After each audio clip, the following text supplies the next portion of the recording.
live. I'd like to call the meeting to order. Please rise for the Pledge of Allegiance.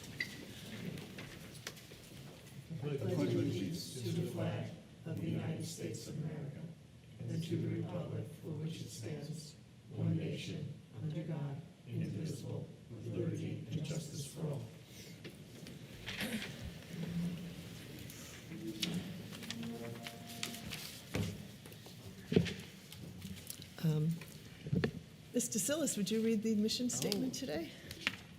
Sure. The mission of the Mineola Union Free School District is to inspire each student to be a lifelong learner, pursue excellence, exhibit strength of character, and contribute positively to a global society. Thank you.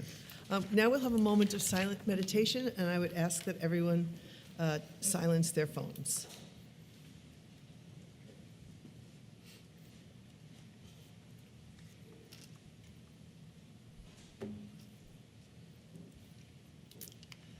And now the introductions. Will Herman, Assistant Superintendent for Business and Operations. Stacy DeSillis, trustee. Patrick Talty, trustee. Brian Widman, trustee. Cheryl Lampasona, Vice President. Margaret Ballantyne, President. Michael Nagler, Superintendent. Catherine Fishman, Deputy Superintendent. Cindy Velez, District Clerk. We have do we have a student No, we do, organization? we do. We do. I see him now. I didn't see him at Devin is first. here. Great. Good evening. I'm Devin Steiner. I'm a junior and part of the Student Organization Board, Student Service Center, and the track team. I'm here to discuss what our district has been up to this past month and what we have coming up soon. So for our January grade level community gathering, we invited our Nassau County POP officers to lead discussions about cyberbullying and digital footprints. On the 10th, several administrators, teachers, and students from Mineola High School went on a tour throughout the district to experience learning through the eyes of our younger learners. They visited Meadow Drive, Jackson Avenue, and the middle school. On the 30th, MHS National Art Honor Society hosted a very successful paint night fundraiser. Proceeds were donated to a family in need from our Mineola community. NAHS will be hosting another paint night on March 27th to help another Mineola family in need. Our Student Service Center was very busy throughout the month.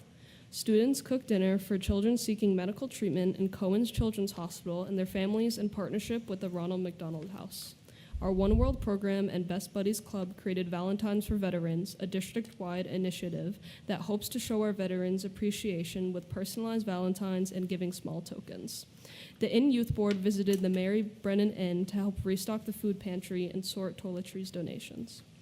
Mineola High School was the proud host of NMEA, National Music Educators Association, Division III All-County. There were close to 600 musicians from over 70 school districts all over Nassau County here at Mineola High School for 3 rehearsals. Mineola was proud to have 42 musicians district-wide participating. Some upcoming events. The class of 2026 will be selling Valentine's Day grams in the cafeteria next week. Battle of the Classes planning is underway. In the next few weeks, the Student Organization Board will be finalizing themes and events for the battle sometime in March. As part of the Student Service Center, CompuTier's winter session will kick off this month. If you know a senior citizen who would like help understanding how to use their device, such as a phone, please contact the high school and ask for the Student Service Center. The 8th grade Parent and Student Night occurred recently. This is a reminder that the 10th grade Parent and Student Night will be on the 26th. Finally, be sure to mark your calendars for our annual Mineola Macaroni Dinner to benefit the Mary Brennan Inn on April 10th. Thank you for your time and have a good night. Thank you, Devin. That was a Hold great on, report. Hold on, stay there. Do we have any questions? You said you were on the track team? Yes, Did you compete at counties? I did not, Oh, but I do know Hayden. sorry. He didn't compete. I do know people that do. No, he didn't compete either at counties, so I wanted to find out how you did it. I want to remind the board that we have a new regulation going into effect on July 1st for a student representative to sit on the Right. board as an ex facto member. So I didn't realize you were a junior. I get you guys mixed up. So we're gonna have to figure out how we determine a senior for next year to sit on the board. Okay. But you're not the only one that does meetings, right? No, Jordan and Eva are both seniors, and I'll do this. Ah, okay, so you may be it. But don't, it's only 15 You may be minutes a tagged, week. you're it, is the way it works there, right, okay. Yes. It's only 15 minutes a week, don't worry about it. Yeah, And we're generally very nice, so both it's of those are okay. lies. Generally. So more to come. Who's the SO advisor? Miss Yurek. So we're gonna have to touch base with her Yeah. and try to figure out how we're gonna, okay, cool. Two more to come. Thank you so much for coming tonight. Great report. Okay. Trustee reports. So I'm just going to start with a big congratulations to the middle school production of Emma JV. I thought it was wonderful. I'm a little biased because I still have a student in the musical. But it was really a success because of a group of very dedicated individuals between the students, the staff, and the parents who volunteer and really put that show together. So it was really, thank you to everybody who participated in that. And I was unable to attend paint night, but I'm excited to hear there's a second one so I can paint my masterpiece. Me too. And then I'll show it off in the end of March. So I'm very excited I about am that. too. And that's my report. I do not have a report this evening. I'd like to echo what Stacy said about the musical. It always amazes me how many students are involved. Do we know about how many? It was at least 200? It's ridiculous. It's Yeah. a third of the school. I Yeah. mean, it's just, So, yeah, a lot, and congratulations it was a great show. I was able to make one day of the FLL at the high school. It was very informative, walking around the exhibits when they're in the gym. They had track senior night, or senior afternoon, it was a lot of fun. And I did remember. I saw a tweet or an X, whatever they call it, the other day from Mrs. Machin. I guess she was giving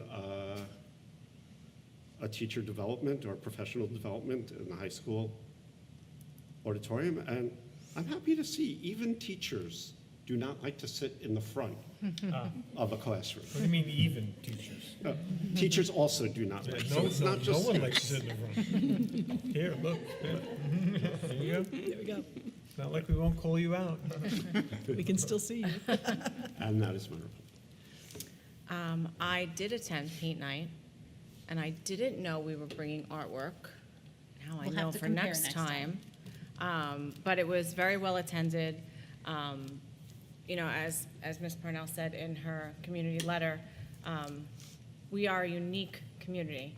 And being at paint night was definitely, you know, I guess I'm used to it, and seeing all of students there. I mean, there were so many students, I guess not AP, art honor students there helping, art teachers, admin, Ms. Fishman was there. I mean, it was just really awesome. So a big shout out to them, and it's always for a good cause. It's for a family in Mineola, and we all chip in and pick up. And a big thank you to Miss B for organizing her students to do the artwork so that we can use that as a model. For her standing up there trying to teach adults how to paint. Big paintbrush, little paintbrush, you know, and her voice, you know, she didn't even need the microphone. She was Well, just, that's for sure. she was amazing, you know. I mean, she had us laughing. Her mom, I mean, it was just really a fun night. And the middle school play was amazing. Kudos to all involved. The drama mamas, I know, we have one sitting here with us. And papas. Yes, and papas, yes, And yes. And grandmas grandmas and and- grandpas, and yes, yes, yes. It's The an whole, extension. the whole crew, you know, it really transfers on stage. The students are amazing. You know, watching it, it wasn't like I was watching middle school, right? I mean, middle school, you think they're awkward. They were hugging each other, they were singing, they were dancing. Middle schoolers aren't supposed to do that, right? But our middle schoolers do. And I have to say, next time, you need to sit behind Miss T, Miss Trojanowski. So I had the pleasure of sitting behind her, watch the show on Saturday matinee, her sister, and her dad. And watching her was almost as enjoyable as watching the play. She was this, and it was so cute. She was beaming pride. So that was really awesome. So she So- wanted to be up on stage. Well, maybe. We were talking about the songs and stuff. She sat in her seat. She didn't go up there, but it was really awesome. You know, just amazing. So, and that is my report. Thank you. Yeah, the play was phenomenal. I always have to remind myself that they're middle school kids because they are so professional. But except that I think that they're more earnest and more sort of like into it. You know, they were like, the kids in the ensembles, like they were big dance ensembles, but you could see each kid's face was like as if they were the only one up there, and they were just dancing and singing their hearts out. So it was a wonderful experience. I don't have much of a report except to say I'm sorry I missed paint night, so I'm excited about the next one. And I wanted to congratulate Ms. Berkowitz for being the Cyber Organization's 2025 Educator of the Year. I thought that was very nice to see. And that's my report for tonight. Okay, so I'm going to start off speaking about snow. Okay. It's my favorite topic in the winter, particularly since I was up at 4 a.m. this morning, seeing if it was safe outside. Some of my colleagues in Suffolk County called a delayed opening last night, and many of my colleagues in Nassau County in our quadrant wanted to do the same. The county is broken into 4 groups, and we kind of like to do it the same thing. So our quadrant starts at Garden City and goes up to Port Washington. And last night they were ready to go. They were ready to call a delayed opening, and I'm like, we really need to wait until the morning to see what actually happens, because sometimes our weather people are incorrect. And that's one piece of it. The second piece of it is I hate to close school. I have a long record of hating to close school. I am the last one, the last holdout, and most of the time I begrudgingly am forced because my colleagues around me are doing it and I really have to join. But my favorite expression is we live in the Northeast. It is cold, it snows. If it snows for 1 inch of snow should not stop the entire island. 2-3 inches may or may not stop, depending on the timing of it. So we have snow coming next week. We have snow this weekend. We're safe on the weekend. We have a storm predicted for next Tuesday into Wednesday, and it is highly unlikely you're going to get an advance notice that we're closing, unless it's really so bad out that it's clear that we cannot function. I think it's important that kids are in school. I get snow days are fun. I'm a curmudgeon when it comes to everybody needs to play out in the snow. They can do it on the weekends. So I just wanted to, if we close, you will get notice before 6 a.m. on the morning that we're closing. That should be the expectation. By 6 a.m., we have made a decision. We will articulate that decision. The other interesting thing that I learned is I no longer need to record my voice, because if I record my voice, it will not translate into the other languages our families need. But if we type it in and it's an auto voice, the auto voice will translate into every language that our families speak. So I am officially retiring from using my voice. We will get a robo voice in place, but it's not because I'm lazy. It's because it's more effective to get the message out to our families. So it would be Robo-Nagler.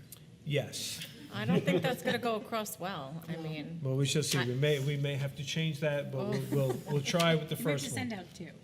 Yeah. Yes, it's Like very hit- hard. Hit 4 if you want to hear Dr. Right. Nagel. It's there you go. Right? It's Yes. very hard through the robocall to see how annoyed I am.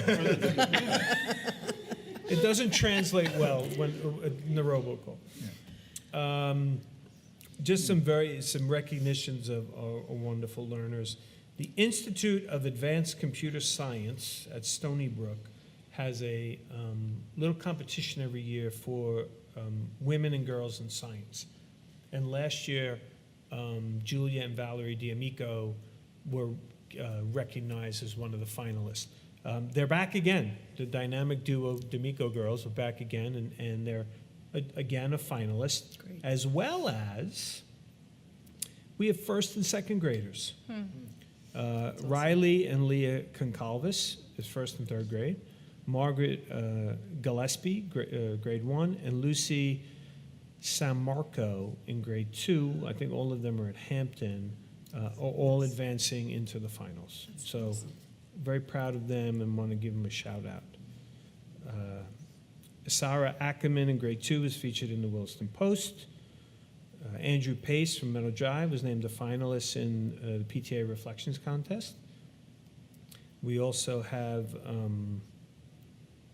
Andrew Thielen advanced to the state level in the PTA Reflections at Jackson. It's a visual art submission called We Are Unique. Mason Lordy was featured in the Williston Post for narrative writing. One of our teachers, Kaylin Carson, Nee Giard, was the Asset Bright Lights Award recipient. That was last Friday. And what's the other Jackson? Oh, the Sweetheart Dance is tomorrow night. That's a big one. Yes. FLL, we have a team advancing, the Robo Sharks. We're going to be competing in the finals. I believe that's going to be in Hauppauge, I think, or yeah. And they were finalists for the Core Values, which is a big award to win at FLL.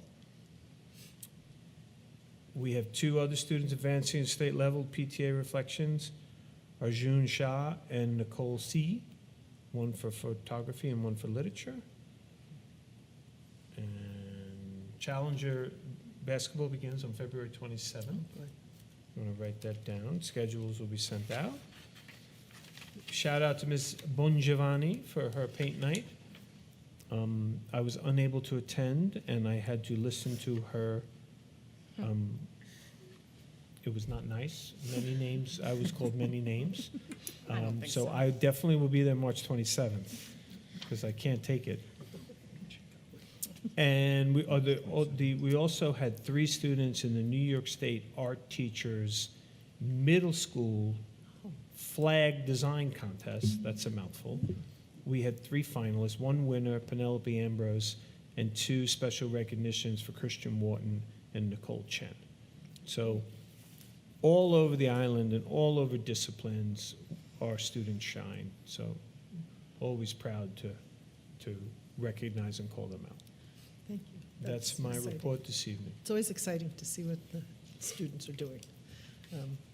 Anybody have any old business? New business? Okay, that means I have to put my glasses on. Resolution 41, Property Loss Reserve and Liability Claims Reserve Resolution. Whereas the Board of Education of the Mineola Union Free School District has determined it is appropriate to establish a property loss reserve and liability claims reserve pursuant to Education Law Section 17098C to cover potential uninsured property losses or liability claims. Now therefore be it resolved by the Board of Education of the Mineola Union Free School District pursuant to Education Law Section 17098C adopts the following. 1, the board hereby establishes a property loss reserve and liability claims reserve. 2, the source of funds for each of these reserves shall be A, such amounts as may be provided therefore by budgetary appropriation, and B, such other funds as may be legally appropriated. 3, by resolution, the Board of Education authorize expenditures from each of these reserves, except as otherwise provided by law. Monies in these reserves may only be expended to pay for property loss and liability claims that are not covered under insurance policies. 4, no member of the Board of Education or employee of the district shall A, authorize a withdrawal from these reserves for any purpose except as provided in Education Law, Section 17098C, or B, expend any money withdrawn from these reserves for a purpose other than that provided in Education Law, Section 17098C. The money, 5, even with the glasses. The monies contributed collectively to the Property Loss Reserve and Liability Claims Reserve shall not exceed 3% of the annual general fund operating budget of the school district. 6, the monies in each of these reserves shall be deposited and secured in the manner provided by Section 10 of the General Municipal Law. The Board of Education of the district or its authorized designee may invest the monies in each of these reserves in the manner provided by Education Law 1723A of the Education Law. Any interest earned or capital gain realized on the money so deposited or invested shall accrue to and become part of these reserves. May I have a motion? Cheryl? Cheryl. Seconded by? Patrick? Patrick. Okay, discussion, please. So we're establishing a reserve. We're not funding it. We're establishing 2 reserves. In our budget preparation for next year, we realize we may need to fund and access one of these reserves. So we think it's prudent to establish it now, and as we continue working on the budget, if we need to use it, we'll obviously tell you that, and then fund it at the end of the year. So it's preliminary work in our initial budget look. Any questions? Yeah, I have a question. On number 6, where it says that we can invest the money, what kind of vehicle would that be invested in? It'd be the New York class that we currently use for all of our reserves. So the problem with reserves is if you fund it, it can only be expended for that specific use. So like our most popular reserves are capital reserve, which we spent last year. So but there are other ones that aren't as easy to spend, like accrued liabilities, that it's nice to gain interest on that. The interest has to be part of that reserve. So it just accrues in the reserve, which is nice as well. Okay. And would this be like, as an example, if there was a roof that was damaged and our claim exceeded our coverage, we could Yes. use a reserve Yes. to Yes. cover the balance of that, rather than having to find money in the budget? Right. Okay. I'm not a big fan of overfunding reserves that you don't have an intention to use. Like our most popular is capital reserve, and we always find a project to do with that money. And again, that has to be voted on by the public. This one would be your vote to use.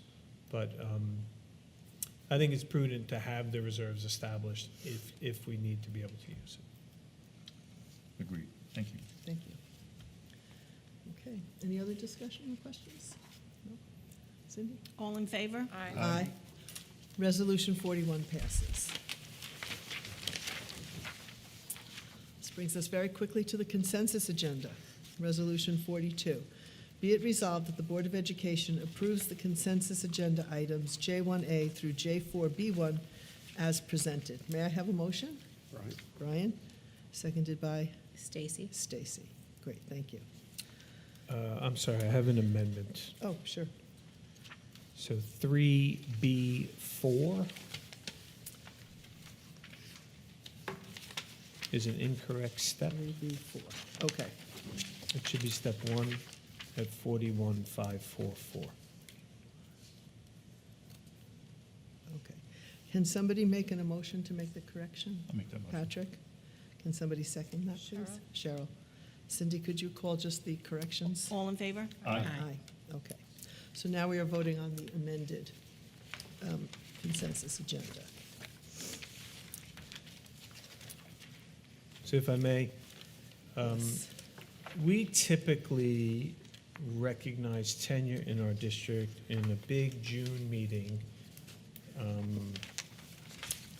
where I make a lot of speeches, everybody makes a lot of speeches, and occasionally, we have people that get hired in the middle of the year, and their tenure date is February, where it's typically in August or September. And tonight, we have two people. One is Monique Wink, who is a fabulous phys ed teacher at Jackson Avenue. She listened to me, and I said, why don't you come in June and celebrate with everyone else? We're going to do the official work tonight, but, we'll have your accolades in June. And she said, yeah, that's great. I live out east, I got a baby, I'm good. Okay. And then we have other people who I say, you can tell, and she said, no, I'm going to be there. Good for you. I don't trust anything. I'm like, okay. Good for you, Martha. So it is with great pride that I recommend Marta Fernandez, who's with us this evening. She's the one with the big bouquet of flowers. And just want to say, to try to capture Marta in a short burst. We had met to review her portfolio, and I know all of you had an opportunity to look at her portfolio. And we're BSing, and she's been here a while, and she was part-time. And I think 2018, when did you start? So it's like the longest tenure of the world. She was part-time, and then she was elementary, and then she settled in the middle school and found her home, her forever home in the middle school.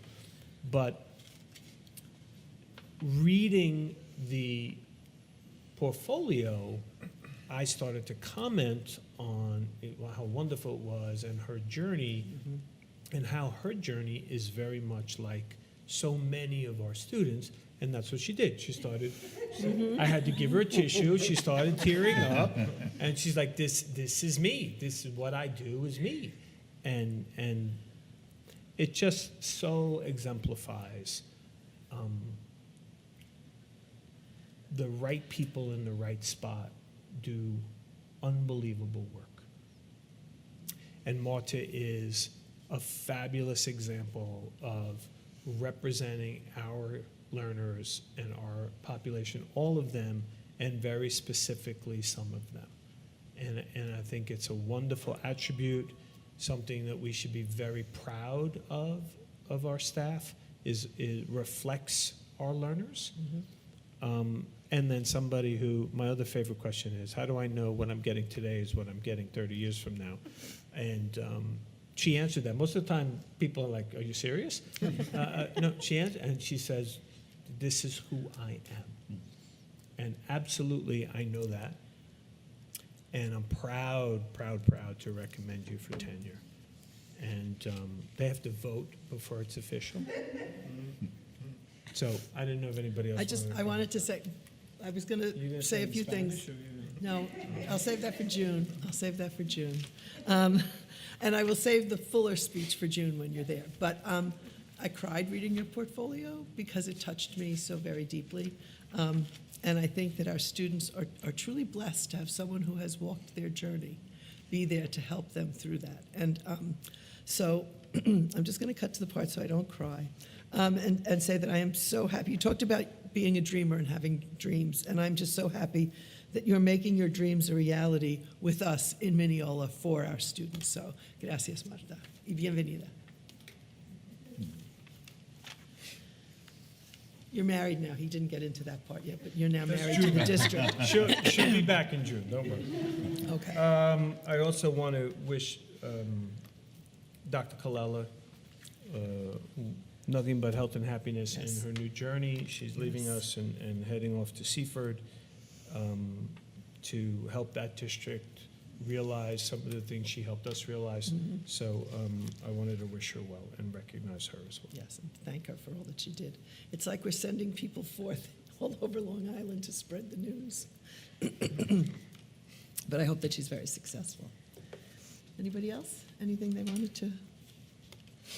I had prepared some remarks and reflections on Monique, but I will Save save them for the those big one. for June.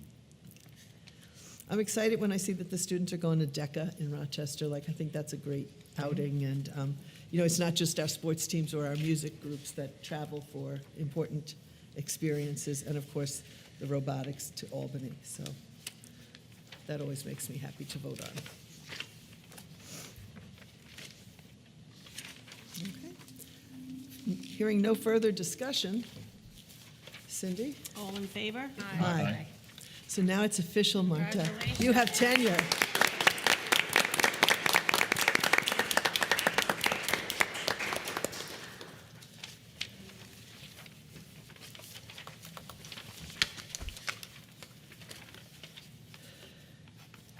Okay. That brings us to the superintendent of schools reports. Yes, I have two this evening. We're going to start with the more exciting one. Mr. Herman's going to come and tell us about our tax levy calculation. I think he's being a little sarcastic there, but I happen to think this is riveting material. Yes, yes. We were laughing with you, no? There's something for everyone in our school district. And I just want to point out that Mr. Herman does not really get school snow days because he told me that most people went to school in snowmobiles where he came from. That's true. And Patrick, I did design elements of this presentation specifically with you in mind. Much appreciated, thank you. Okay. So tonight, well, first, thank you all for having me. Thank you for being here and staying with me through this presentation. Tonight's presentation is on our tax levy cap formula. So it is a critical calculation that the district does annually to set the maximum levy of property taxes the district can impose through its levy, and it's directly related to our budget development process. And so we like to be transparent with what this calculation is and also take our time to go through it because it can appear daunting at first blush. So what you see on the screen, and it's okay if you can't see the details, is the calculation. So I show that not because you're going to memorize that.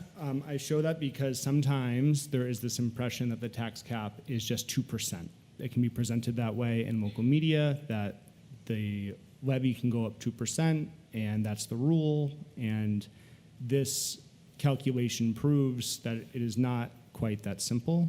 There are a number of variables that we consider and use to calculate exactly what our maximum allowable tax levy is.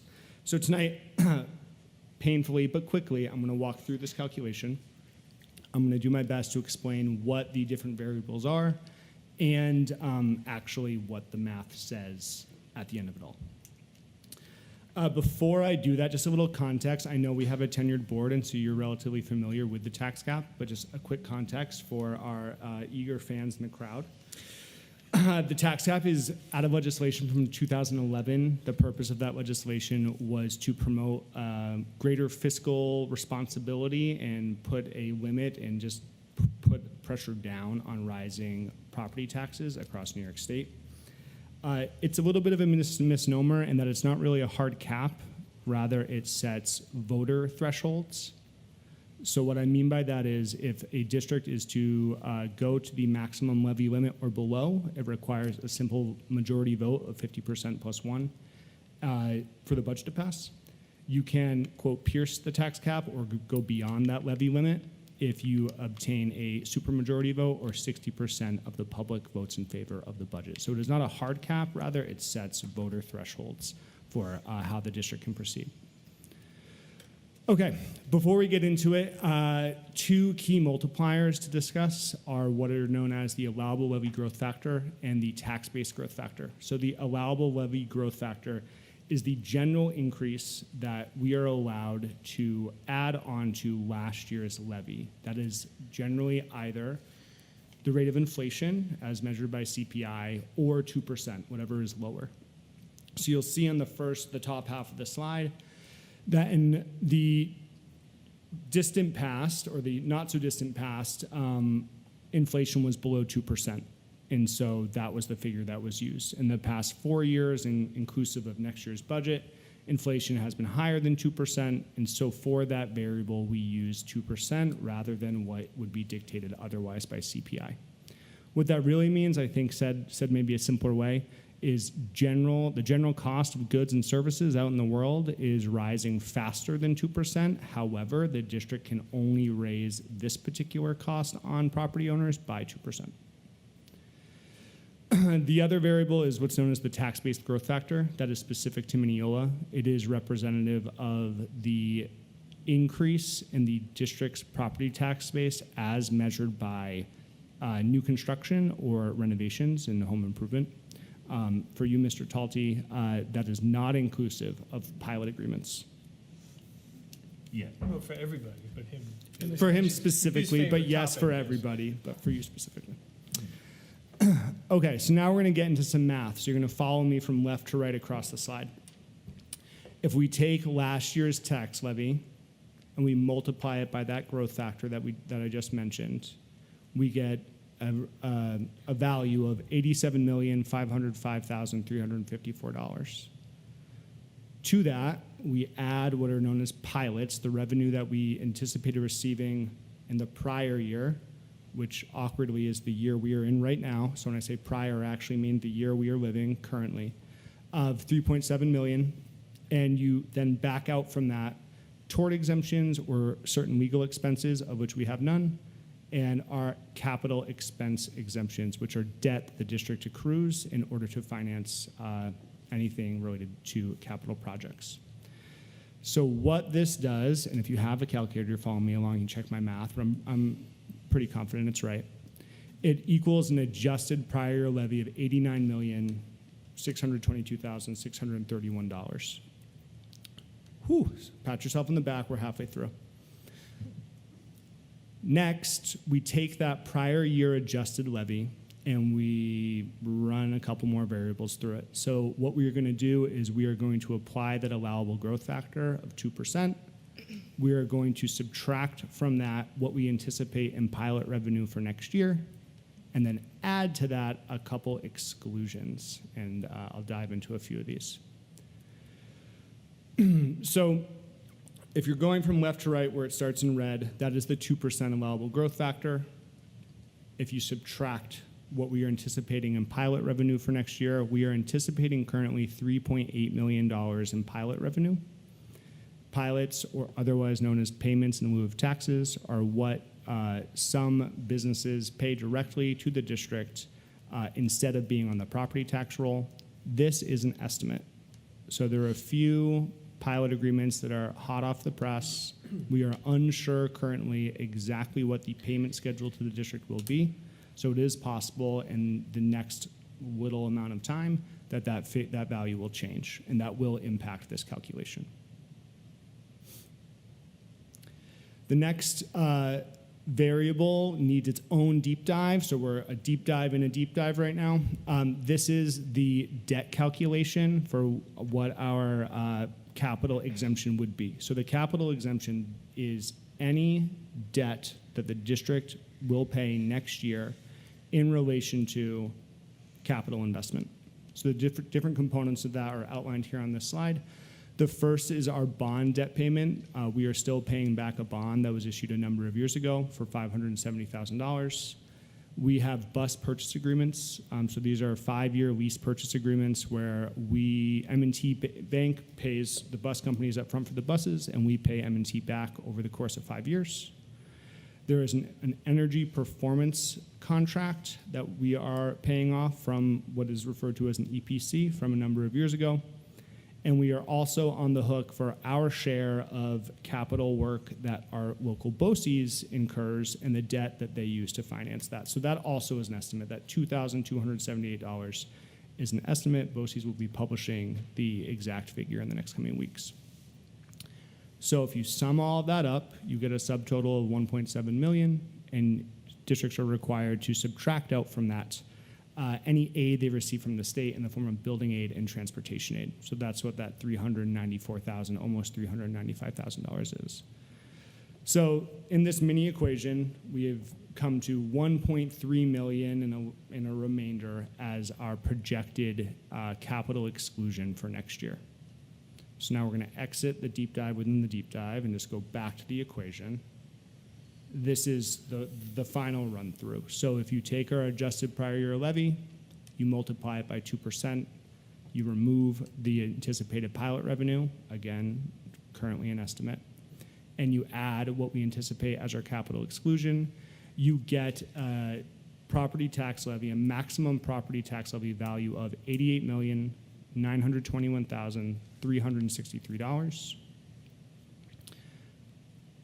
What that symbolizes, or what that signifies, if the district were to pursue the maximum tax levy, it would be a $1.7 million increase from the current year, representing a 1.95% increase. To put that into context, that 1.95% is one of the lowest in Nassau County. I attribute that largely to the fact that Mineola, in comparison to most districts, does not use debt to finance their capital projects to the same degree as most other districts. That is good in a lot of ways, and one of the impacts of that is it generally results in us having a much smaller levy limit than our peers. So that was a lot. I know you're on the edge of your seat. But if you have it in you to put together any questions, I am more than happy to explain any of these components in greater detail. He's a comedian. It's I good. have to say, I really enjoyed this presentation. Oh, good. Seriously. No, I really See, did. right? Seriously. Good. No, I really Right? did. Yeah, this was really Yes. excellent. So just a couple of comments to it. We're waiting on, there were 3 pilots approved very recently, and we're waiting on those numbers. Our guesses from the paperwork they submitted, it's sizable. It could be $1 million in the first year. But we don't know when the first year actually is. The first year really could be next year. So that number is going to pivot this number. And then we need further discussions about our brainstorm of how to counteract that increase in revenue over time. It doesn't have to be this year, but I think we need to start seriously thinking about earmarking pilots into reserves and not put them almost like a flow-through in our budget. So when we fall off that cliff, we control it. When do we fall off the cliff?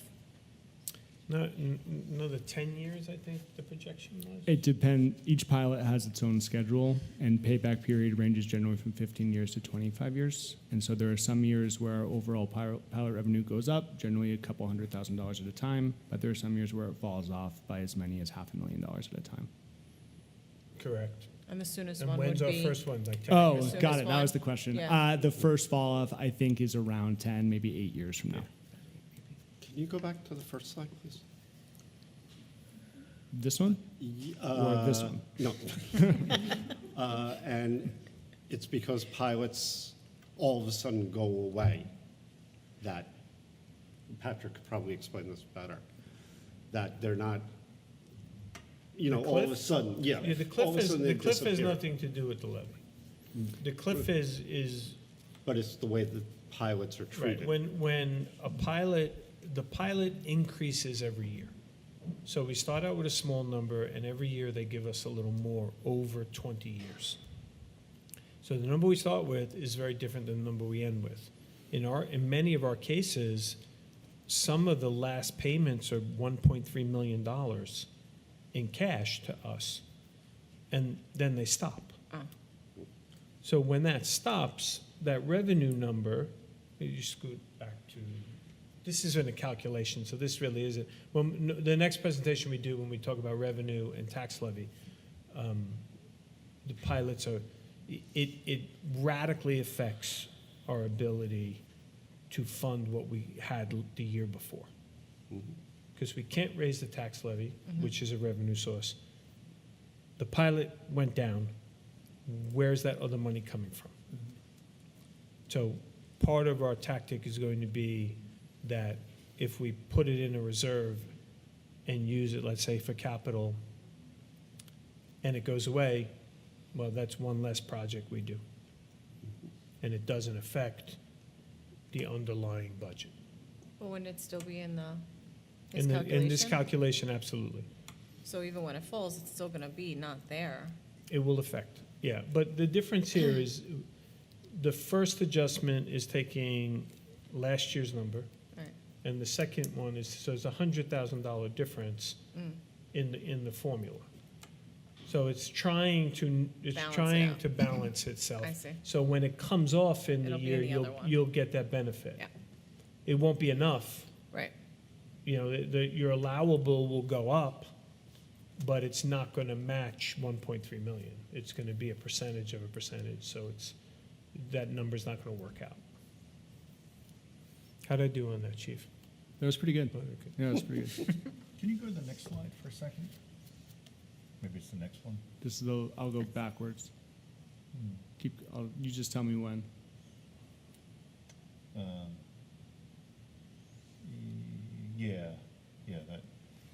Yeah, you know, it's, whenever you have big numbers and small numbers together, it kind of sets up this fulcrum where the small number can change a little bit and affect the big number. Mm-hmm.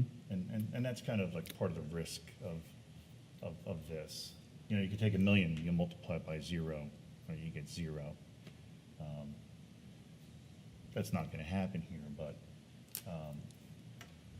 yeah, it's just, it's a concern long-term, right? We've talked about this before, where pilots aren't a terrible thing, short-term, because it is predictable revenue as regular, you know, tax money is.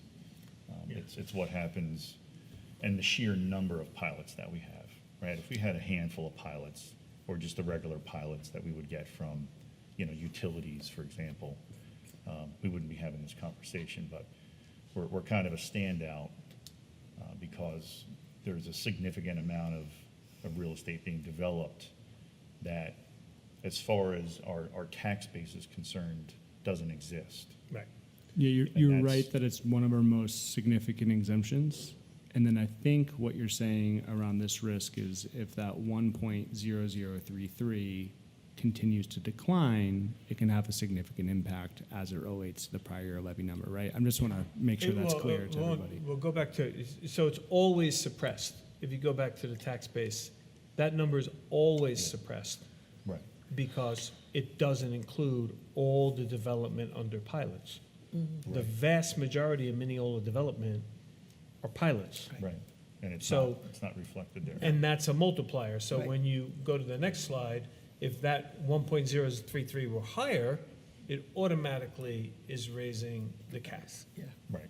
Which doesn't mean that we would necessarily have to Right. go there with the levy, but it gives us the It gives ability the to ability. do The that ability if to we make the needed to. decision. But the counter is your 3.7 million is trying to counter that. Right. So that cash, they did factor it into the formula. I don't know if it's equal.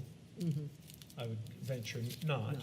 But they tried to mitigate it by adding the cash back in. It's just so much more complicated than it needs to be, because it should just be a phased-in assessment. Like a homeowner that does an improvement, right? They'll get an 8 or 10-year grace period before their assessment factors that work in. So, and then it's just part of the regular tax base, because it's real property, just like an apartment building is real property, with people living in it, and so. Paying rent. Yeah, paying rent, right. Coming. Okay, That was a good vent. Yes. thank you, Nicely done. thank you. And I didn't raise my voice, No. right? I didn't raise my voice. All right, thank you, Mr. Herman. You're welcome. Thank you. Oh, is there a deadline that they have to let you know about the pilots? Like they, oh, The IDA kind of runs on its own calendar. There's a deadline for us to file this. March 1st, we have to file. right, that was, Yeah, so so- it could change after, but once we file, that's, Well, we file Hard by line. March 1st, and we are able to adjust our filing up until April 1st. Oh, And so okay. as long as we are getting the schedule by then, we could submit a revised And calculation. the state budget's also due April 1st, and they didn't meet that goal last year. So like our numbers were skewed because we didn't get the right number until almost after the budget. Oh, maybe not after the budget. But we'll show that this year Because last year I made a big deal about circling it and saying, we're gonna visit that next year. Because that number's gonna change. Thank you. Thank you. Thank you very much. All right, our next presentation is from Ms. Parnell and our high school team. Very exciting stuff on pathways.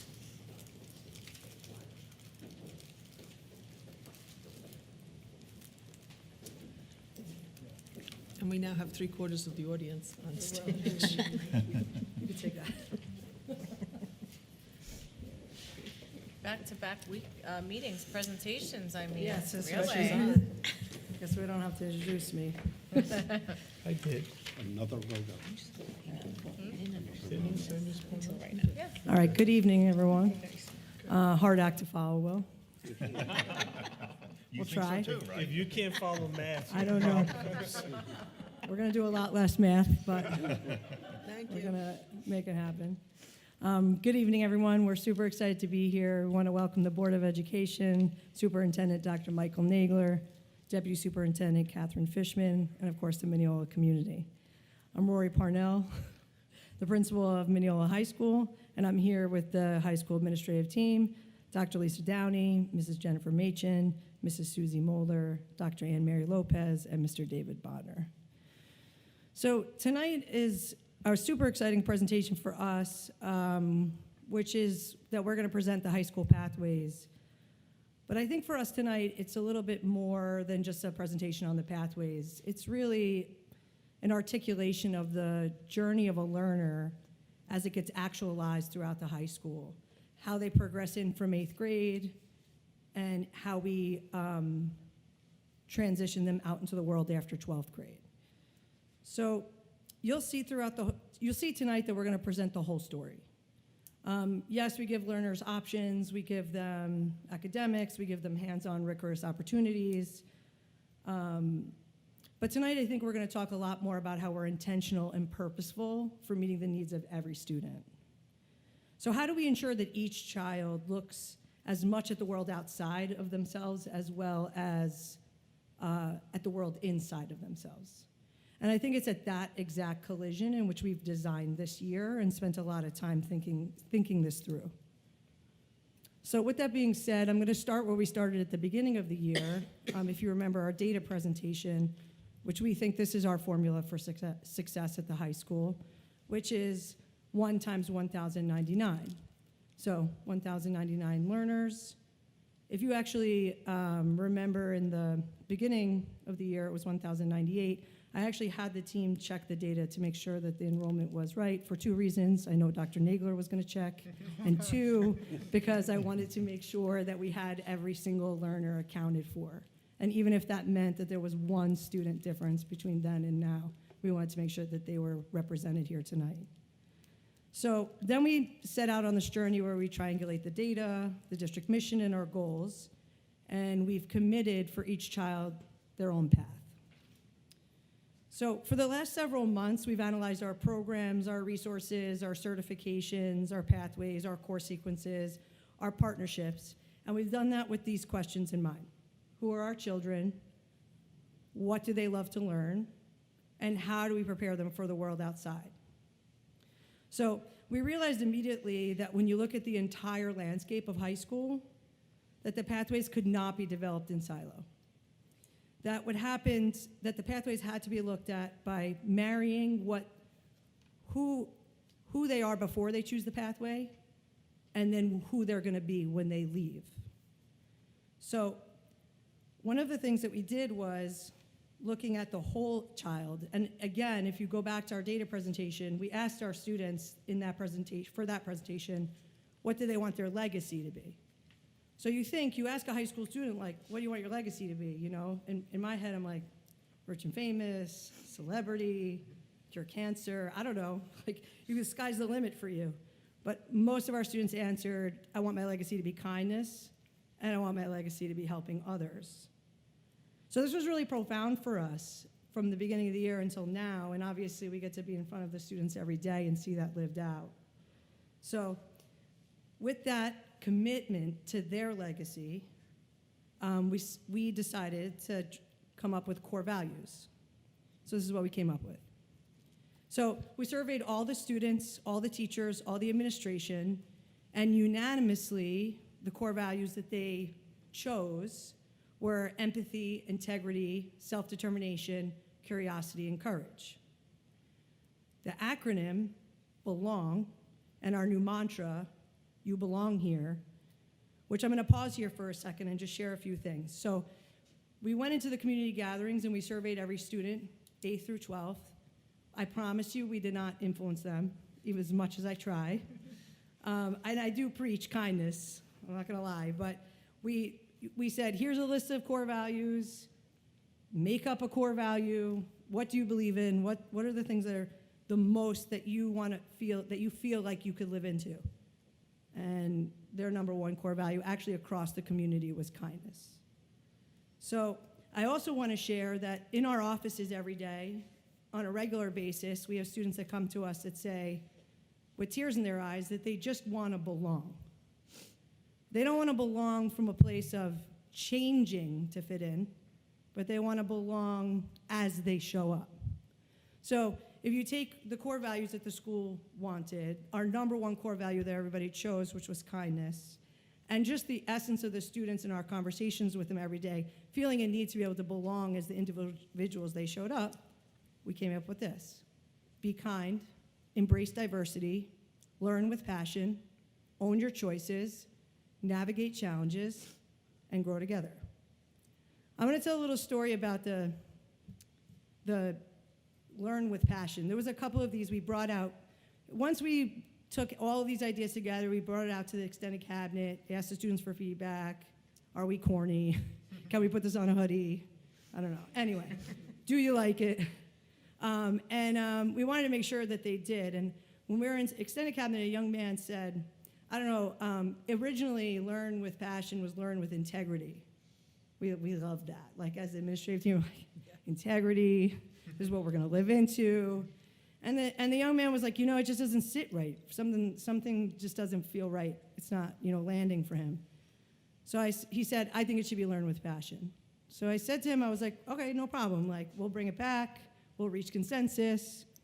We'll see if you get your way, And then I said, but just out of curiosity, why learn with passion? And he said, I don't know, passion's just more personal to me, and learning should be our choice. So how can you argue with that? Learn with passion it became. So now we have power of one. Now we have our core values. Now what comes next? So we look at our learners as archaeologists. First, they need to excavate who they are right now, and then they can look at who they want to become. And we believe that who they are is just as important as their academic core subjects. So then they need to take those findings that they learn, and they have to make informed decisions. So on your seat, you have your backpacks, and we believe that our learners need to fill this information into their backpack as a metaphor to then make those data-driven decisions. So your backpack is as simple for you. When you fill it with what you love or you want to put in it, you can think about how we fill our learners with what they love and what they want to put in it and who they are. Plus, it's the first time that the logo's been on something, so I like it. you guys are pioneers. You belong to. All right, so here's our journey. We start in the 8th grade with our Know Thyself curriculum, with the overarching essential questions of how do I show up, why does it matter, and what impact does it have? Right, and this is in a unit that they do that's called That's So Meta. We are very cool. And what they do is they take inventory on themselves. So for this year, they focus a lot on mindset, like how their mindset is around their preferences, and also like career interest profile. And then they can really make informed decisions. But really, 8th grade is just about like figuring out who I am and how I show up. And then they go to 9th grade, where the essential questions, who am I? Which is, what does the world need from me in 5 years? So this is where they'll take a skills assessment and strength explorer, and they can start to get into their personality, what their personality characteristics are, and sort of start to develop maybe how that could translate into a career or interests or passion. And then they go to 10th grade, which is where am I going? This is more goal setting, like what are my goals, and then also what's the roadmap for those goals? Action-oriented, personal interests, different intelligences, and how that informs their goals, and also not just the goal, but how they reach that goal. And then we get to 11th and 12th. So this is me. This is where our pathways come in. So this is where now the landscape of high school is unpack, learn who you are along concurrent with your academic subjects 8, 9, and 10, and then take everything holistically that you learn and choose a pathway, making that informed decision. Instead of just, I heard I like business, I'm gonna take business. Now they can actually take the data about themselves and what they've learned and make a really good decision for themselves. I want to share that our pathway mindset is not that students are going to jump off a cliff and choose this for the rest of their life. It's not that we think that they're making a permanent decision for themselves at 16 years old. It's not that they can't pivot pathways. It's really just a moment of exploration, because we think that high school is really just a battleground for opportunity, right? So they're basically, what do I love to learn? What do I want to try? What am I afraid to learn, but I really want to take that risk? And maybe they'll find a career, maybe in high school, maybe it will spark something, or maybe it won't. Or maybe what they do in high school will lead to something bigger for themselves. But it definitely gives them an opportunity to lay that strong foundation.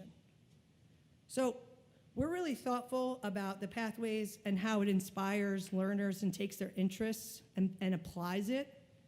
And also, it's going to be really important that they take what they learn, they use it as an opportunity to grow, learn more about themselves, and prepare them for the world outside high school. So without further ado, our Mineola High School pathways.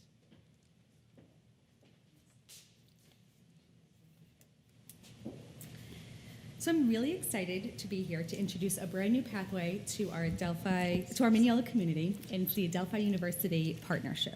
Excellent. This new pathway will equip our high school learners with the academic skills, real-world experiences, and the college credits that are needed to thrive after graduation. In this pathway, we have two unique strands, the education and the liberal arts strand, where learners can tailor their experience to align with their individual future goals. In the education strand, learners can earn up to 36 college credits while also earning 5 high school credits from Adelphi and Mineola while honing skills such as resilience, patience, and strong communication skills. In addition to taking dual enrollment courses during 11th and 12th grade year, our learners in this strand will also be able to take 2 courses each semester during their senior year, and on Fridays intern at one of our own schools and learn what it's like to be an educator. At Adelphi. The 2 courses each semester will be at Adelphi, and the internship will be at one of our schools. And the other classes will be dual enrollment at our school, at Mineola. While this strand is ideal for those interested in teaching, it also opens the door for other helping professionals, like social workers, school psychologists, school leaders, and it's a really great entree into working with other people. We're really excited to begin this strand with our learners next year, and we're anticipating between 10 to 12 learners that will take this opportunity. Within the Adelphi Early College Pathway, we're also really excited to share our new liberal arts strands, which allows learners to take 8 dual-enrolled courses at our high school while earning 24 college credits from Adelphi that can be transferred to any other school that they go to. Learners in this strand have the opportunity to explore careers that are built on a developed skill set of attributes such as curiosity, intellectual agility, creativity, problem-solving, empathy, and ethical awareness. Both of these strands in the Adelphi Early College Pathway give learners a strong academic foundation and invaluable exposure to college-level coursework, ensuring they are well prepared for their next steps in higher education and beyond.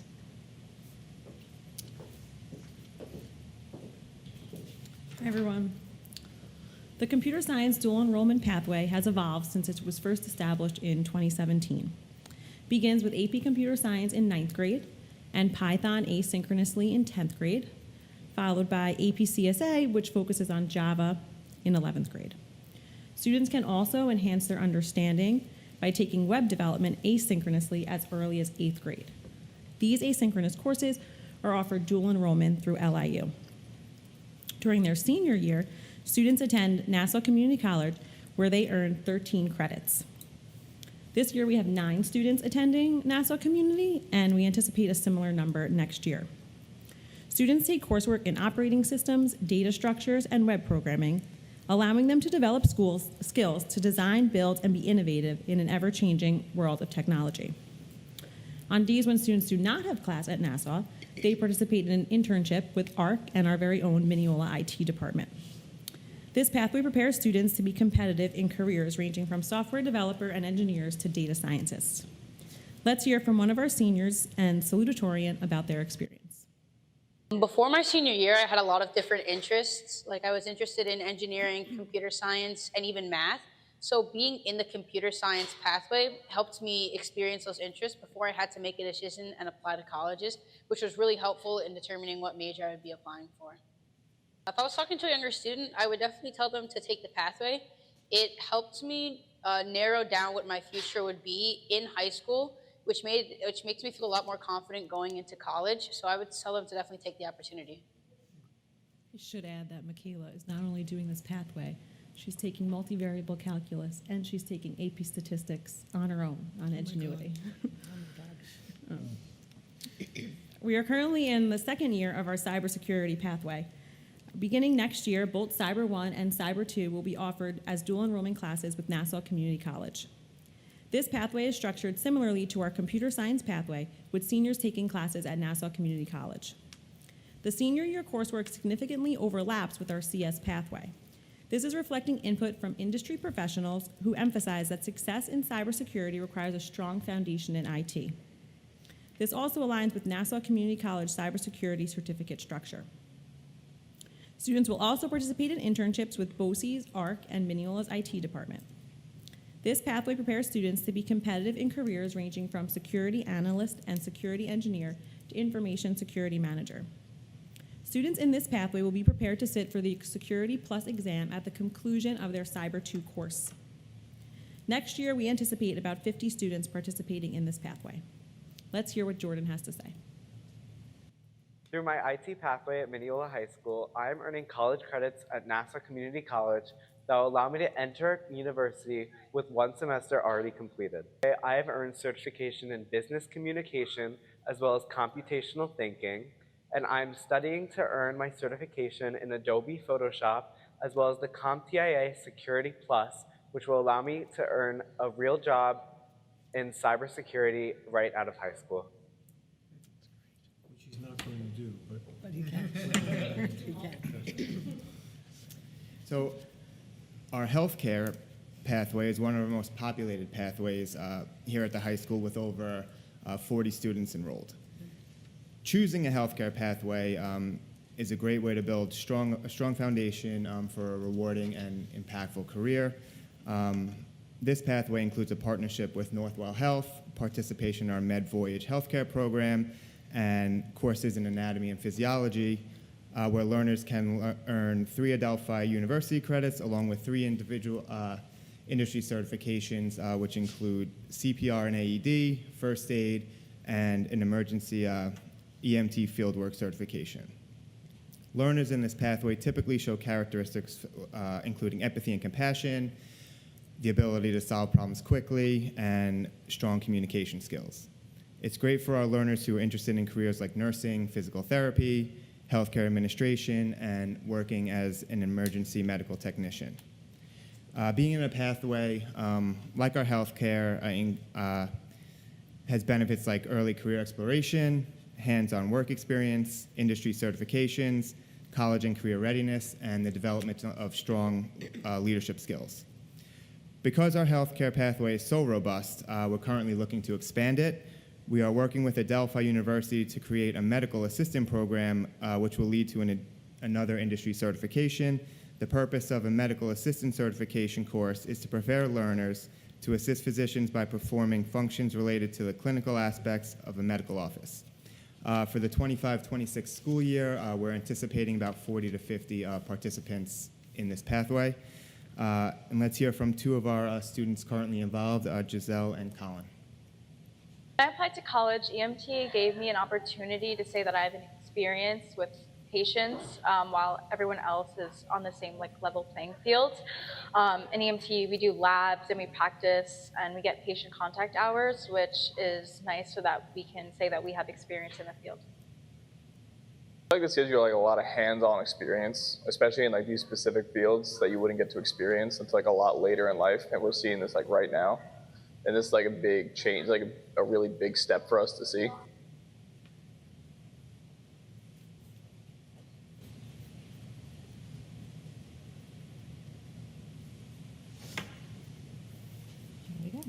So our business pathway equips our learners with essential skills for success in today's dynamic workforce as well. In addition to gaining the real-life application skills through hands-on experience, by graduation, the learners who choose this pathway will emerge from it with 5 industry certifications.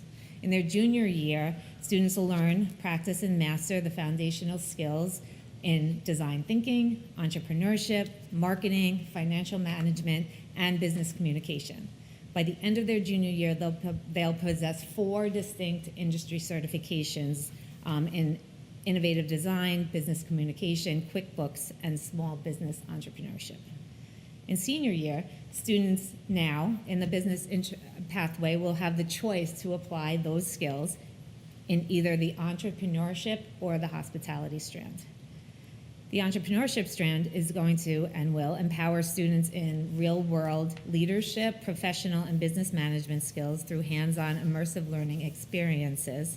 They'll participate in the national virtual enterprise competition, where they'll work in teams to develop their own company, which will include creating, refining, and implementing business plans, marketing their products, operating their own firms, and engaging in real-world problem solving while collaborating with and competing against other student-run businesses across the country. Through this course, learners will gain essential skills in entrepreneurship, finance, marketing, leadership, all preparing them for success both in higher education or straight into the workforce. The hospitality strand, currently called Business Meets Barista, learners who choose this strand will be enrolled in a paid internship right in our very own Synergy Cafe, which they are right now. They'll learn, and they are learning, business management, and they're applying all of the marketing, finance, and business principles in real time right on our own campus, which is pretty special. Next year, we anticipate about 20 students to be enrolled in this pathway. So whether they choose to go straight into the workforce or continue to study in college, this pathway is the perfect launchpad for success, equipping them with immediately marketable skills and the credentials also that will give them an edge in the competitive business market. Caesar is a current intern at the Synergy Cafe, so let's hear what he has to say about his experience so far. It has helped me gain experience for a real job. I've learned things like communication with my peers and my mentors, dealing with advertisements and other things like that, and working in an environment that I feel comfortable in. Before this pathway, I was unsure what I wanted to do. I didn't know if I was even going to work at all. But after going through the courses and actually working, I definitely wanted to go into business because it's something I know more about and I feel comfortable in. Well, Caesar decided that he wanted to work after high school. Good job. Good job, Caesar. The manufacturing pathway is really exciting, and we're revamping it for next year and iterating what we've already been doing this year. Learners are going to be offered hands-on career-focused knowledge and experience, which includes certification and college credentials. they're going to be able to follow their passion and possess technical skills as well before they leave high school in two very distinct ways. With dual enrollment opportunities, the learners in this pathway will gain both high school and college credits, as I said, and industry certifications while developing the in-demand technical skills in production, operations, and quality control. The civil engineering strand is going to immerse students in the principles of engineering design, infrastructure development, and sustainable construction. I said it. In this strand, learners will earn 6 college credits through Farmingdale, as well as 3 industry certifications.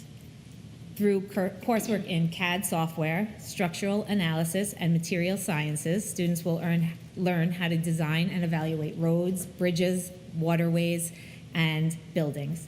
They'll gain practical experience in blueprint reading, site planning, and project management, preparing them for careers in civil engineering, architecture, and construction management. New for next year, which we're very excited about, is the welding and woodworking pathway, which is going to provide students with a strong foundation in welding techniques, safety procedures, and industry applications. Learners enrolled in this pathway will gain the technical skills, problem-solving abilities, and professional certifications they need for careers in fabrication, metalworking, and the construction trades. In this strand, they'll gain hands-on experiences in the material preparation of blueprint reading and executing technical precision. They'll learn the fabrication process used in industrial and construction settings, all while preparing them for industry-recognized certifications, including the OSHA 30. So whether aiming for immediate employment in the trades or furthering their education in engineering and manufacturing, this pathway is going to provide a very strong foundation in a rapidly expanding industry with high-paying and in-demand careers. Matt is a senior who is currently in the manufacturing strand, and we're going to hear from him. He's there. I took this field because I knew what I really wanted to do after high school, but it kind of helped me cement the idea by kind of learning how to problem solve, learning like the basis of the fields and like what to do, like how to problem solve, like learning about the tools involved and stuff. And it kind of like helped me build like a common knowledge of like the field, so I could kind of like be ready and have like kind of experience on the field that I know I want to go in after college and high school.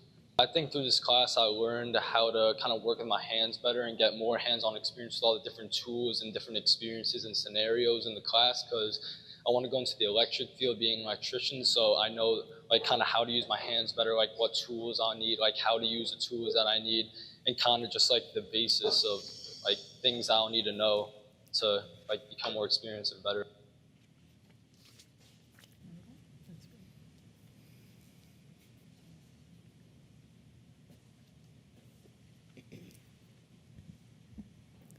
Well, what about language? It's how we communicate and connect, and it's deeply rooted in our identity and who we are. Dual language from 8th to 12th grade programming will flow from being predominantly in Spanish in 8th grade to predominantly in English in 12th grade. This progression ensures students build a strong foundation in both languages while gradually enhancing their proficiency in academic English. In 11th and 12th grades, students will have the opportunity to complete their language requirements to qualify for the Seal of Biliteracy. This accomplishment highlights their bilingual proficiency and opens opportunities for recognition in higher education and the workforce. Learners can integrate the required courses for this achievement with any of the established pathways, supporting diverse careers, academic goals, and language development.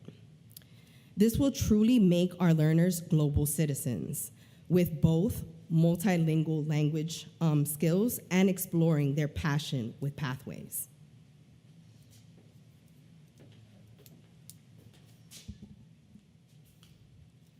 All right, I'd like to call Will Herman up to talk about how much that'll cost. Just kidding. That's for another night. All right, so in closing and with a look ahead, I think now we've created a strong bedrock for the pathways. These are pathways that are always going to be living. We're always going to assess them, look at what the students want, what they need, how they're going, and then also matching it with the world that's ever changing outside. So nothing is ever set in stone, but this is where we are, at least to create a strong foundation now.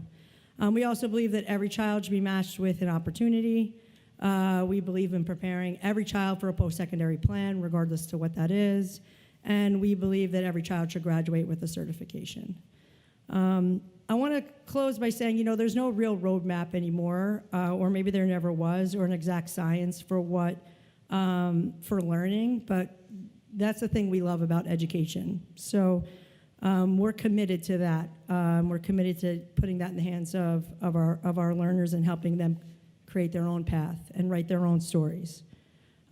We also believe that if they feel like they can belong here exactly the way they are, then they'll belong anywhere out in the world. That's a song, isn't it? Well, if it isn't, it is now. Thank you. Thank you.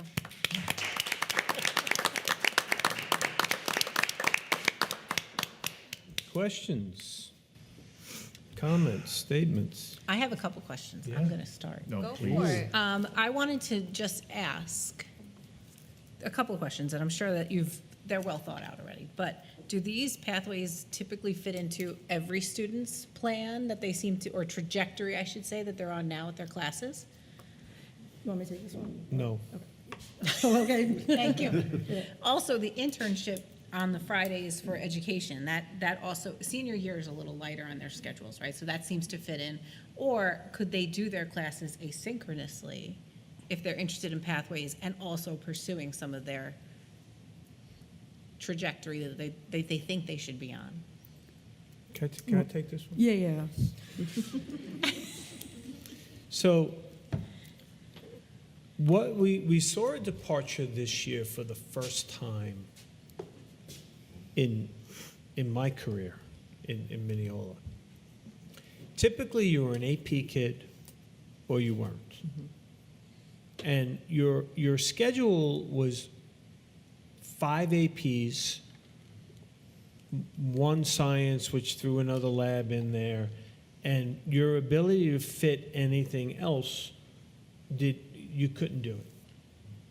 Now, we've seen that the past few years, and those learners typically would jump on one of our asynchronous courses as the only alternative to that mindset. And the mindset basically is if you don't take 5 APs, you won't get into college, or you won't get into a good college, or you won't get into your dream college. And I don't think that's true anymore.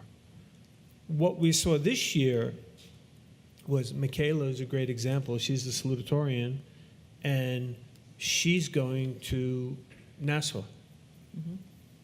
We never saw an AP kid spend half their day in the building, half their day out. She's also taking multivariate calculus, which is the first year we're offering it because she's already finished AP Calc BC. And she's not alone. Robert Ely, who's accepted to MIT, he's doing the same thing. He's multivariable calculus. He's off to Nassau. Julia Manovitz. So these are kids that typically years past would spend their day in AP classes. And there's been a shift in thinking to, let me go to college. Let me see what it's like. Let me get a jump start. I have passions. I don't think any of those 3 are going to pursue computer science. They just have a passion for it now, and they want to do a deep dive, and we provide that opportunity. It's Jordan's another example. I don't think he's going into CS. Since I've known him, he's been doing CS. That goes back to 3rd grade. But there's this notion that we don't need to be one or the other anymore. 40 years ago, when I was in high school, you went to a vocational school, you went to a comprehensive high school. And you had to make a choice, you're a voc tech kid or not, and there really was not a blend. You know, Mike Rowe, if you ever listen to him, what show is that show again? Dirty Dirty Jobs. You know, he He said we killed the trades in this country because we have this belief you have to go to college. You got to make a choice, and you got to push everybody to college. And the trades are very important. And every time we pay a bill in one of the trades, we know how important it is. So what we're trying to accomplish is this blend of quasi-vocational, different academics, and this notion of certifications. That's our new piece, the PAVE piece, and you can go to a campus or not go to a campus. You can do an internship or not do an internship. Typically, if you go into campus, we're gonna provide you the internship. You can work in a store and make money and still go to school. It's this combo of different things that is so aggravating to make these pathways, because it's like it's like, well, I don't know, who's gonna do what? 40 juniors are in health. They're not all gonna do EMT. We had to come up with something else. So, they worked on, they introduced that. The welding certification, that's a whole new thing. We built a beautiful shop. We can do that. We know we need welders. You can still go to BOCES, you can still do Barry Tech, but maybe you don't want to do that. Trying to predict what kids are going to do is kind of, and that's the dilemma we have. It's like Madison may want to do everything. And that's good and that's bad because she can't fit it in her schedule. And then Yes. are we doing the right thing when we say, hey, take it asynchronously? So you just add something more to your plate and get anxious over it.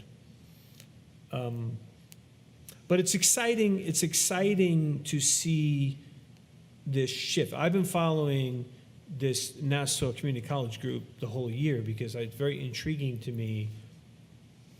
They actually finished their APs a little earlier, and now in multivariable calculus, which opened up a little more room for them to do other stuff.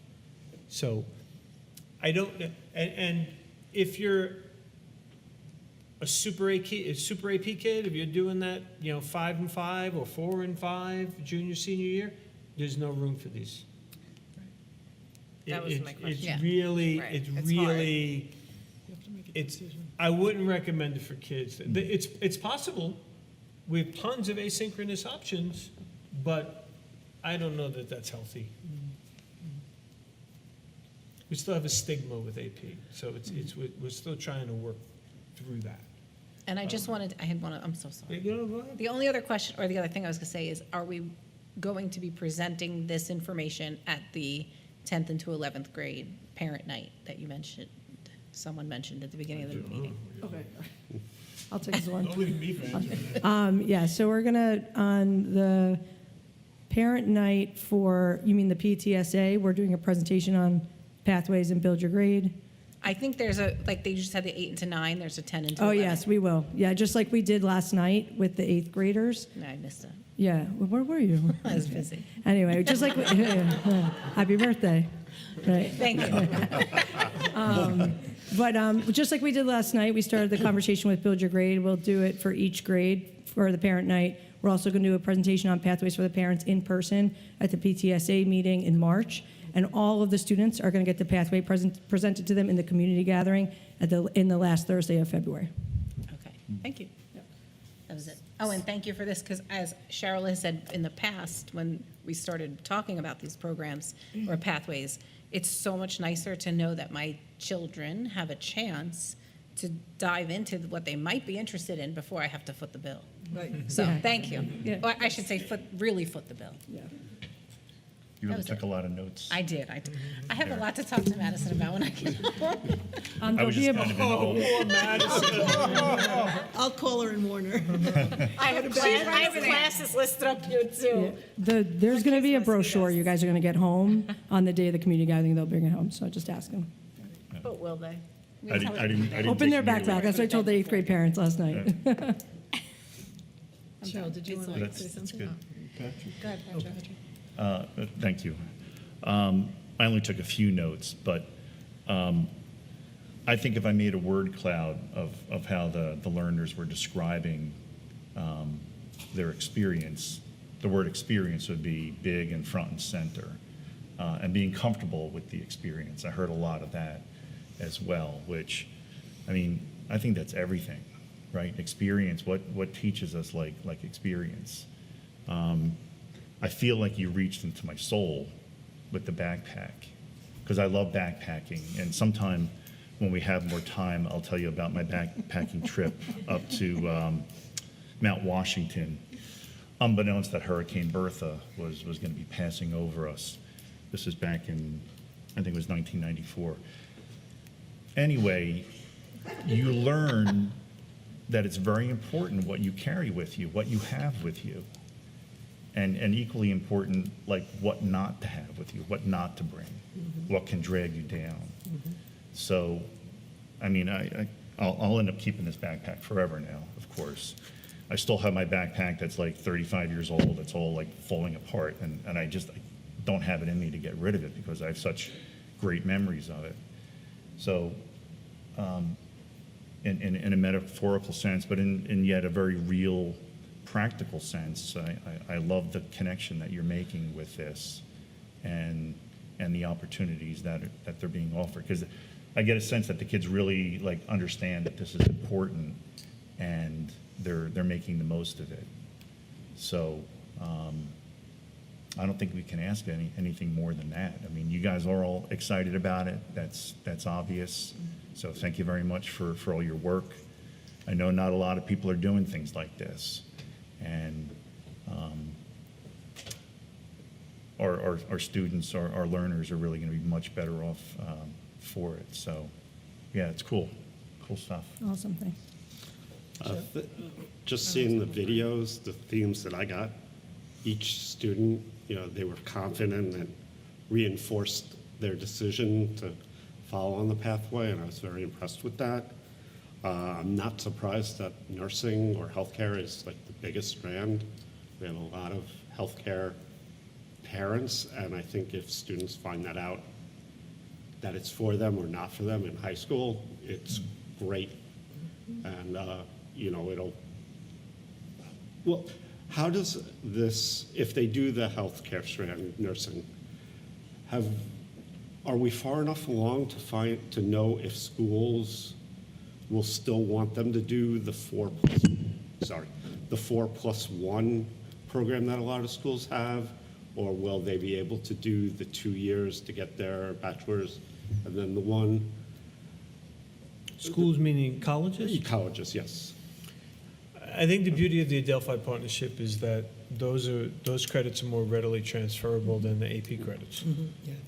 So, and again, there's this notion that a dual enrollment is not as prestigious as an AP course. And our community believes that, and they don't believe that, because we have a lot of dual enrollment classes. And Adelphi is very generous in creating them with us. Nassau is not. So it works well with that partnership. But I think the 4+1 you're referring to is regions. No, it's there are a lot of schools. I believe Malloy may have it, where you get a 4-year bachelor and then like it's a 1 or 2 year master. Yeah, you program. can. Well, if you're going on to be a teacher at Adelphi, all of those are all prerequisites. Okay. It'll transfer to another school, but specifically to Adelphi, obviously they have a little bias to it, so they want our kids. So that 36 credits gives you almost 2 years. Yeah. And then just 2 other things. Julia Manovitz, she is going to be a computer science major. She just won an award. I forgot to mention. Yeah, I don't know that she's so set on being a computer science major. When I was talking to her at the musical. Her mother may want to be a doctor. Oh, well, yeah. And then with the manufacturing strand, do any of them can any of them design steel or do steel specs for a theoretical building? You had to do it. You had to. You're getting through a meeting without poking that bag. It wouldn't be me if I The didn't. end of the meeting, and you do. And the knife just goes. I'm not. okay. Patrick was so well behaved about the pilots, but Brian has to. So I love the acronym BELONG and how Yes. you started and how it came from, like the students in the community. That's just so you all, right? So, just so you all. So I just have a few questions. So let's say your junior is taking some APs and some dual enrollment classes, not 5 APs as I misspoke last meeting, but all college level, and didn't have enough room in their set schedule. But senior year may look a little lighter. Are they able to jump in? So that was not just for my own child, just asking in general. Are seniors allowed to jump in pathways, or it's just a set pathway? You can tell me no. Yep, you can, definitely. Okay. That's why we designed a lot of the pathways. They're interdisciplinary, and if a student wants to explore more than one, then we just put them in the prereq classes in their senior year. Got it. Thank you. And the survey, so you said that there's no roadmap, but I disagree, because, so for years, we had pathways, right? We had connections with Farmingdale and other colleges. Yes, that's how long I've been around, all these things. But it was never so set like a road.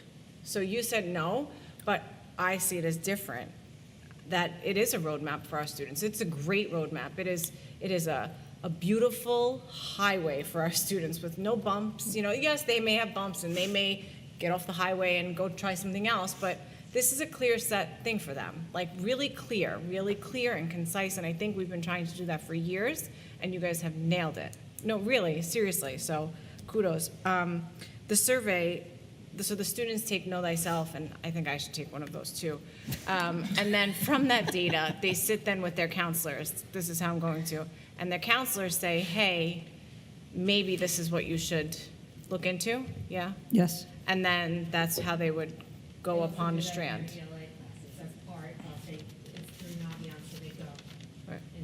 Just Oh, repeat it she's- in the mic, please. When we started the Know Thyself units Last year. last year to Very write young. them, they were deliberately meshed with the Naviance assessments that are readily available in the self-discovery suite in Naviance.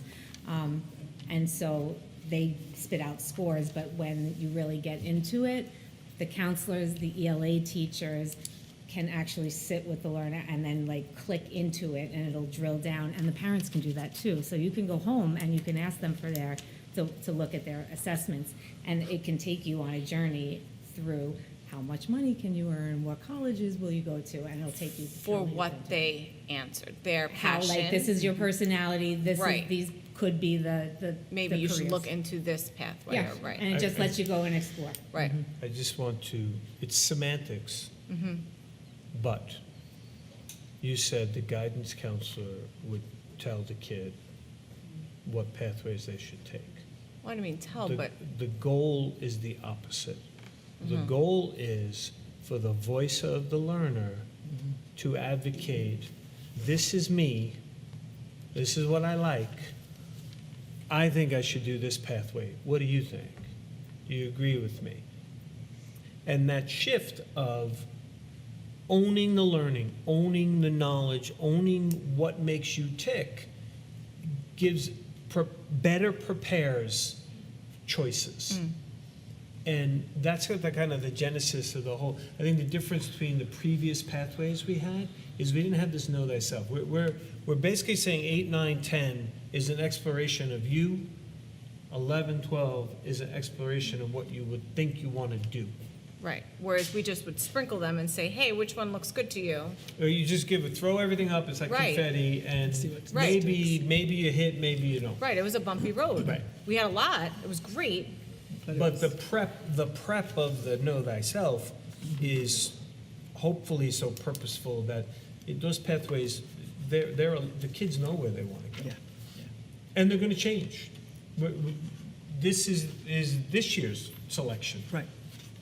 You know, if kids come out and I want to do video editing, I want to do, I don't know, esports, but we need to pivot. Because it can't be stale. It has to generate from the interest Right now, we know health is big. We're going to invest in this medical assistant, medical assistant. That may die, that may fall apart, and then we need to pivot. And schools don't do that well. No. You know, and I can think of 6 more things I want to do in business and entrepreneurship, and must buy Stangs back again, and online presence in stores, and taking orders from the community. We're getting it.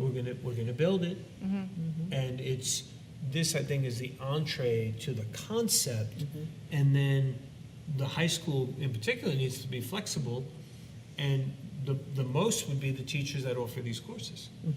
Because a lot of times these teachers have to get the certification, the year ahead of the kid before they're. It's No, it's a lot. This is a lot of work. Yeah, It is. yeah, No, it is. A lot it of is. prep work, a lot of kid management, who's going to be, numbers of kids. You can't have a pathway with 2 students, like it's just a lot. Yes. It's, And if you you know, wanna and then offer Will everything- complains about the money and it's just a big always. snowball. Yeah. I had to leave you, I had to bring you back in here. I had to bring you back in But that's here. where the asynchronous helps a lot. Right. Because once you build those courses, you made that investment, you can reuse that investment over and over. And we can, there's different ways to be flexible, but I think the underlying theme here is the self-directed learner. And we do it, the little guys do it all the time.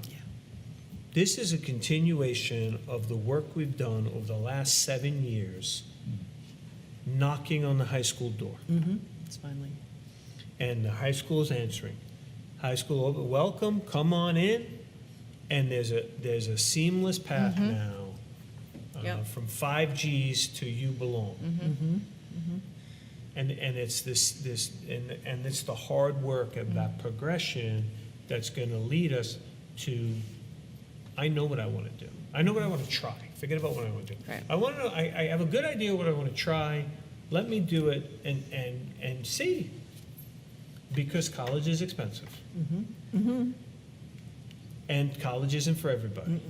And it makes our learners stand out or be different from other learners That's when right. you're in that college That's pool. right. Like I have a junior, so what is making you different Right. than the junior in Garden City or in Herrick's Who took or the in same Port 5 Washington? APs. Right. Yeah. Right. Everyone's taking pre-cal. Everyone's, what makes you different? Oh, I did this, or not my learner, but other learners. Yes. So, thank you very much. I have a lot to say, but I'll say it fast or I'll cut half of it out. First of all, I had this thought sitting here, and Mike will understand it, and Cindy will understand it. I'm not sure. Years ago, when I was a very brand new parent in this district, we had a different superintendent, and he came to one of his first PTA meetings, and he said to us that he realized that we had like a group of individual schools. They didn't use the same handwriting curriculum. They didn't use the same phonics curriculum. Some places had Spanish and some places didn't, and he wanted to create a system. He didn't want just, a bunch of community schools and then a high school. He really wanted a system. And it all sounded very good, and my God, there was a lot of rockiness in the first few years.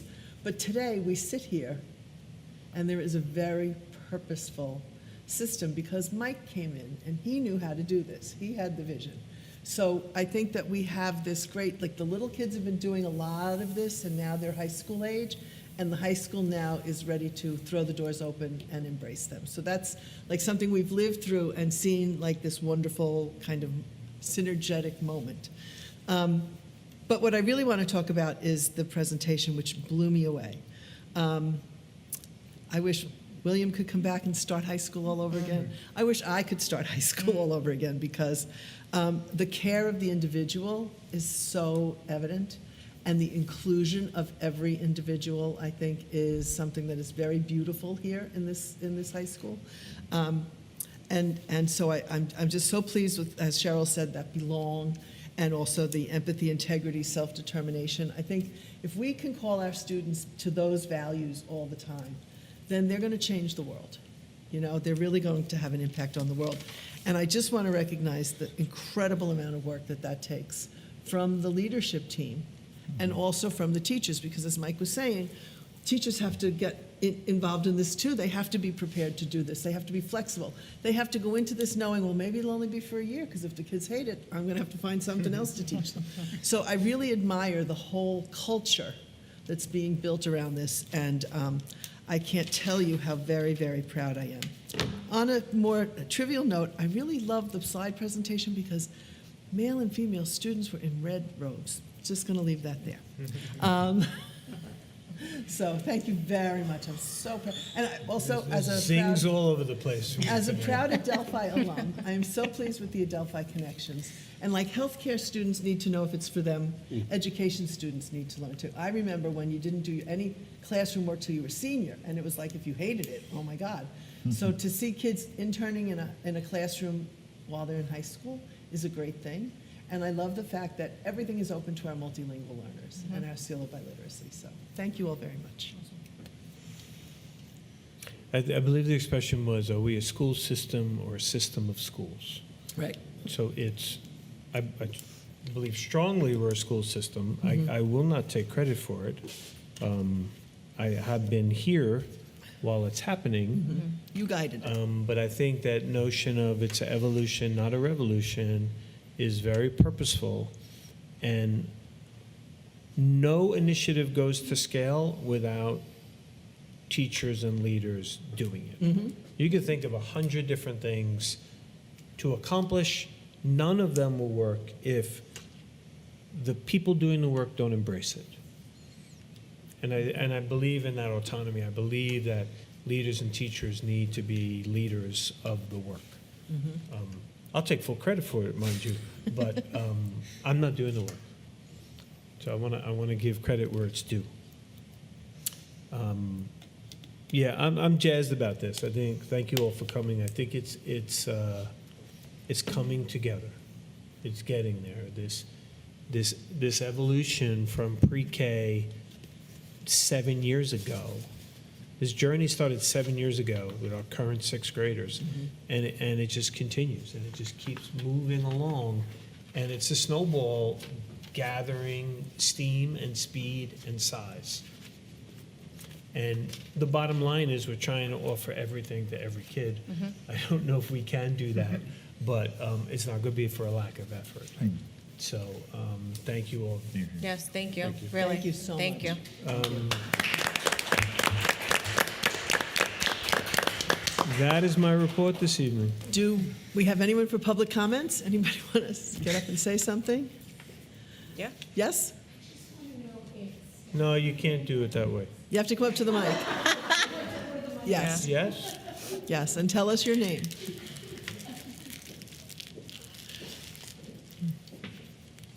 Jessica Anderson, I'm the Latin teacher, and I'm very selfishly wondering if staff will be getting backpacks as well. Okay, that's a question deal, your principal on. That's not a board matter. No.